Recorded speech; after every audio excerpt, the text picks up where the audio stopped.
My landlord walked into my apartment while I was sleeping, part one. The sound at 2:14 a.m. I moved into my new apartment 6 months ago. Small place, cheap rent, second floor in a creaky old building that used to be a dentist's office, according to the mailboxes.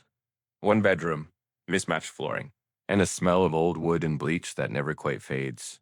But it was mine. I moved in after a breakup. I needed a reset.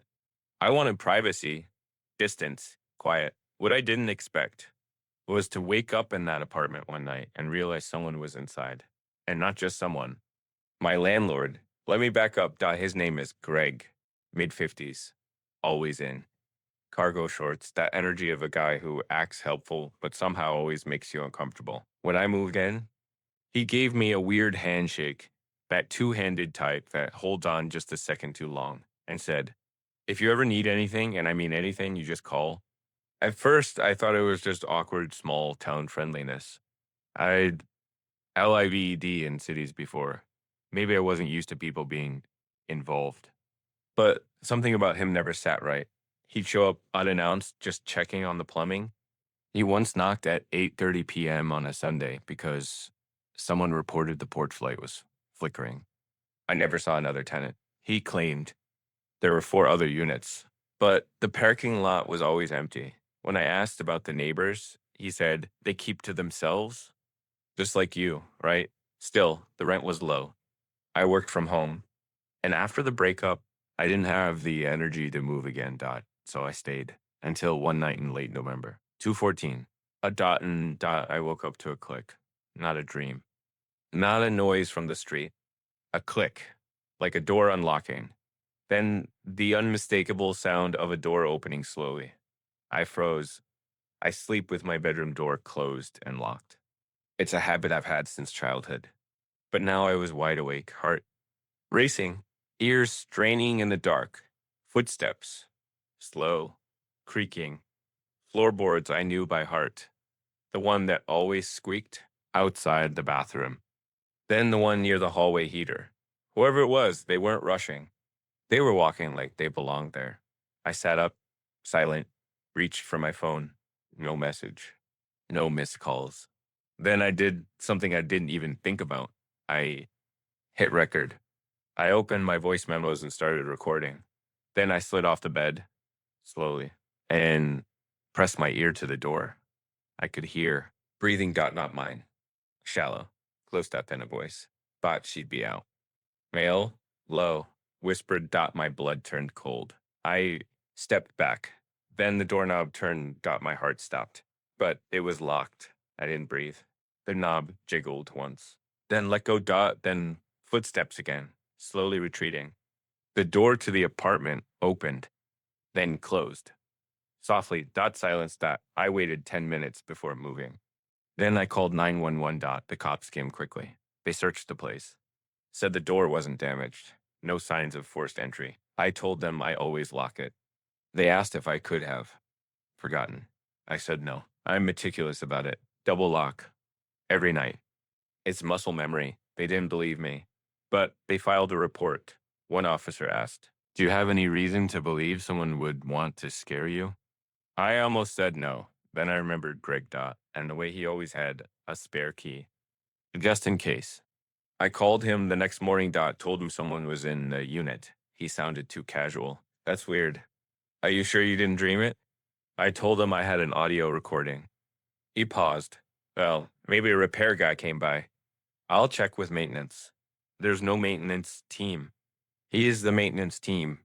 I didn't press further, but I saved the audio, uploaded it to 3 different clouds, and I ordered a camera that same day. Part 2. This wasn't the first time the next morning after the break-in. I barely slept. Every sound in the apartment made my skin crawl. The heater clicking on, the floor settling, a branch brushing the window. I stayed.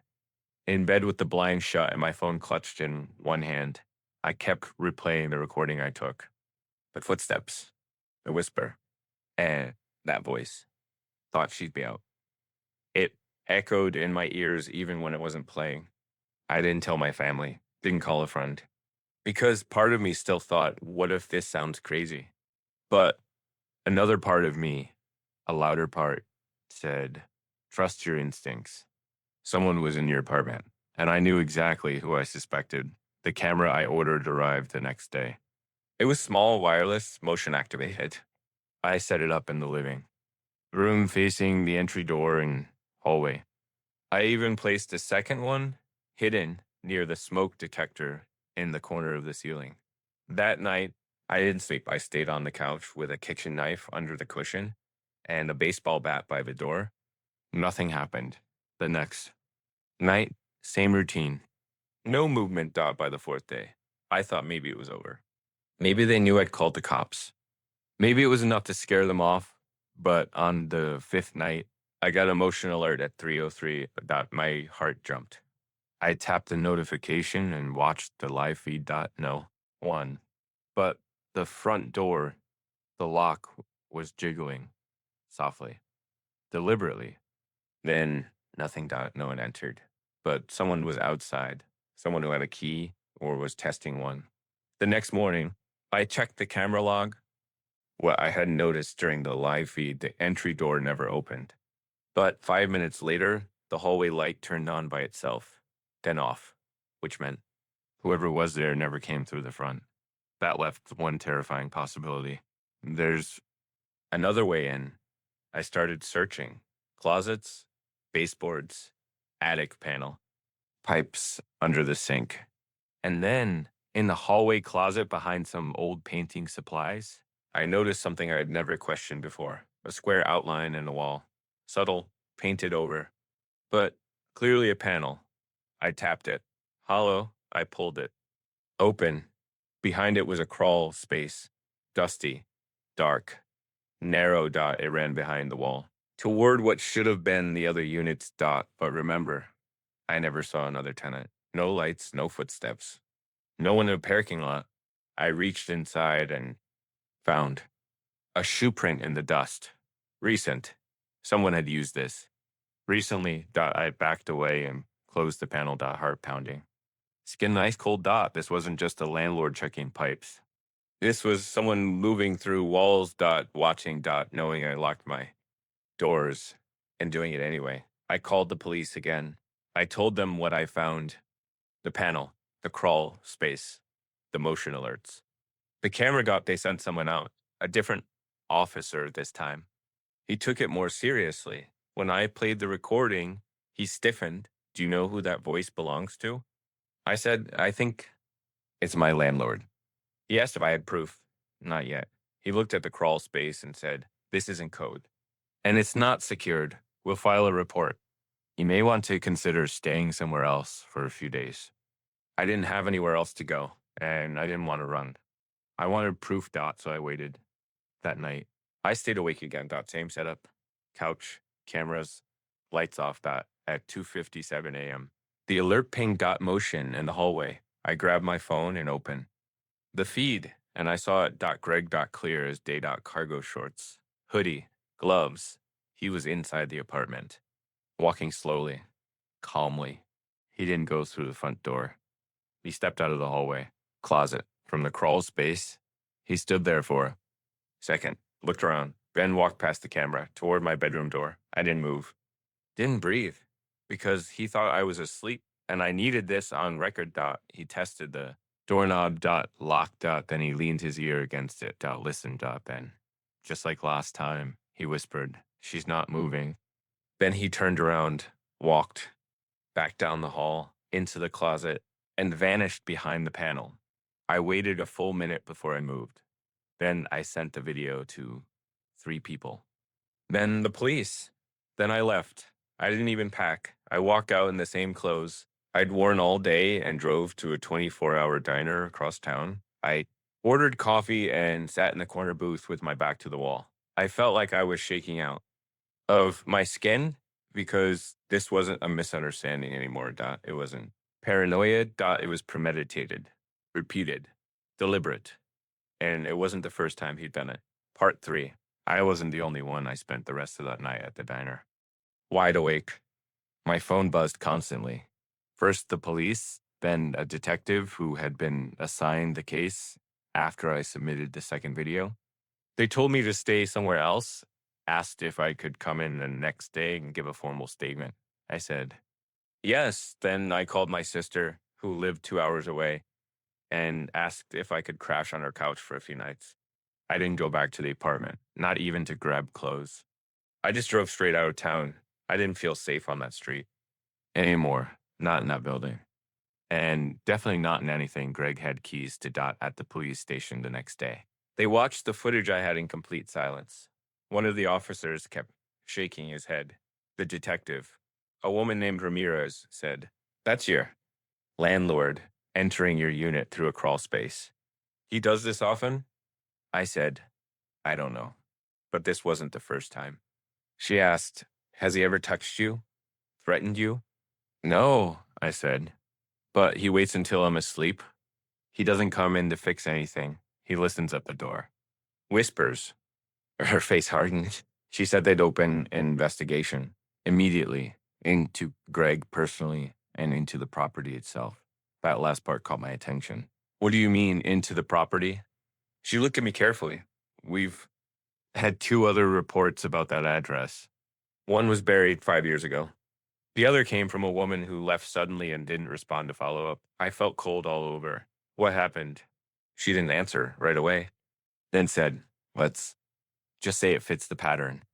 I spent the next few days on my sister's couch, locked into a routine of anxiety, refreshing my inbox, checking for new updates from Detective Ramirez, researching landlord tenant laws, reading forums about hidden cameras, false leases, squatter access, anything that might explain what it experienced. And that's when I found it. A thread on local subreddit titled, "Ever lived at 28 Maple Ave? Creepy landlord story." My heart stopped. That was the building. My building. I clicked. The original post was from 3 years ago. Someone describing a weird one-bedroom unit in a converted dental office building. Cheap rent. Quiet. Neighbors. A landlord named Greg Dot, and a punchline.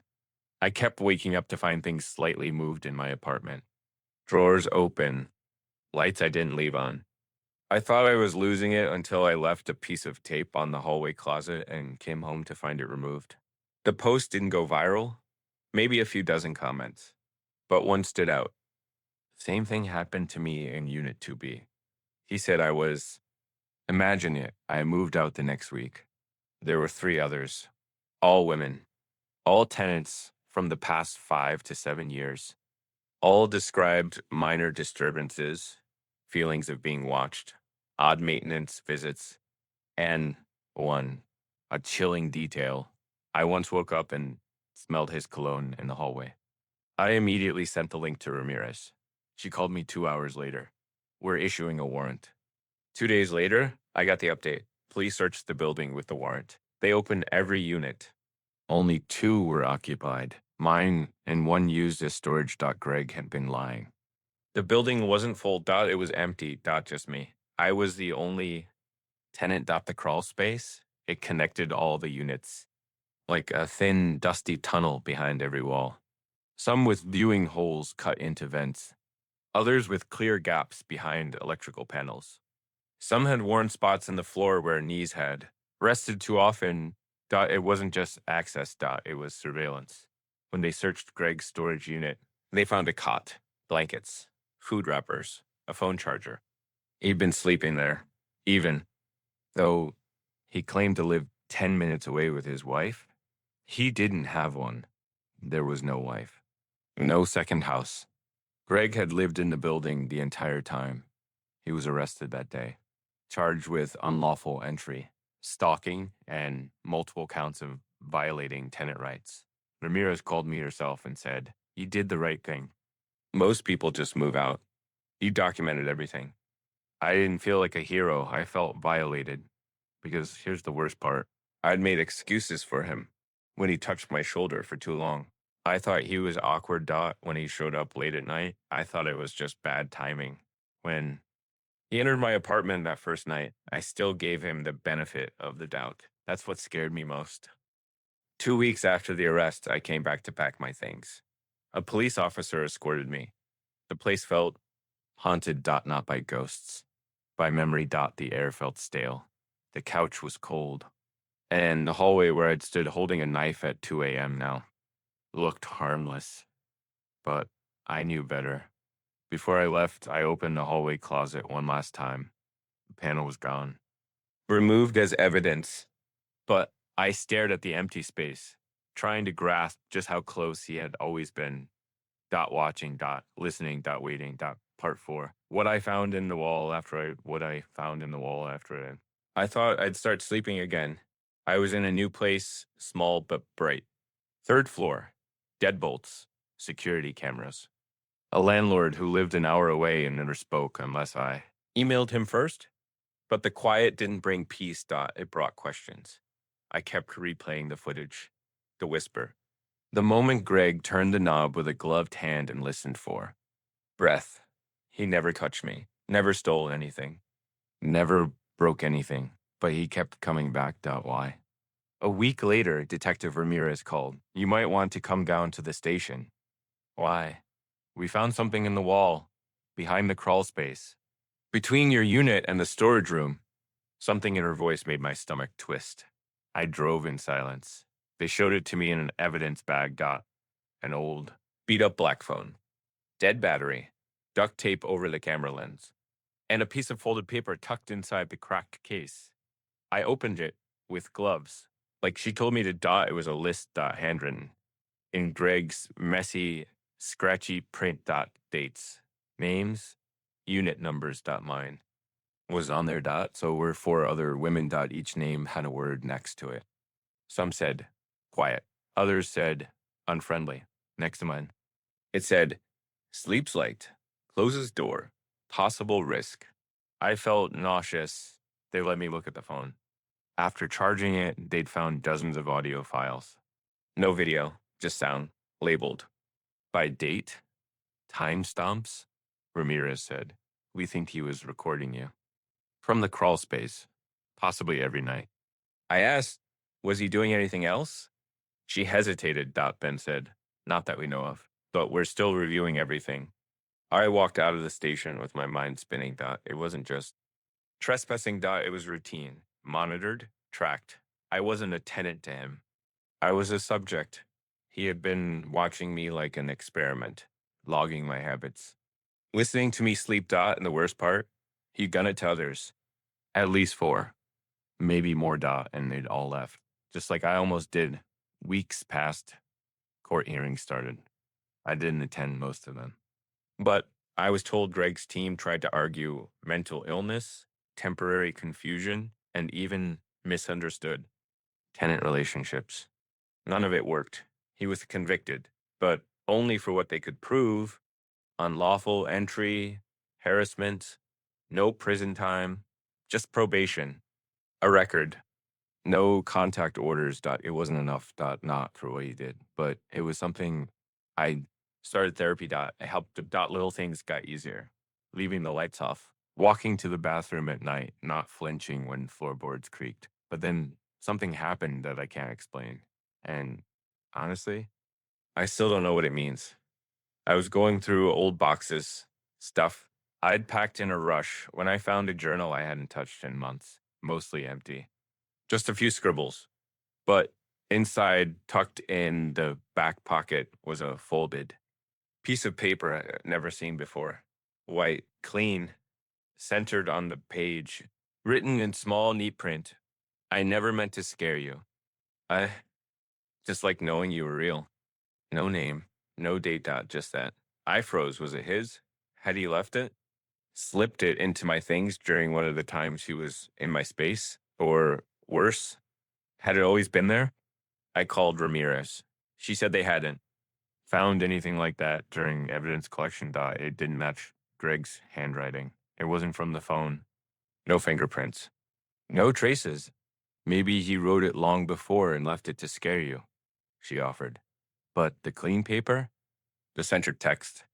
It didn't feel like him. Greg was messy, rash, creepy, yes, but chaotic. This note felt intentional. Like someone else was still there. Watching. I wish I could end this story with a perfect sentence. He was caught. I healed. I moved on. But the truth is, Messier, God, I sleep with my bedroom door locked. I check closets when I move in anywhere new. I trust my instincts like they're alarms wired to my ribs because someone walked into my apartment while I was sleeping. And the scariest part wasn't what he did, Dot. It's what I'll never know about the nights I didn't wake up.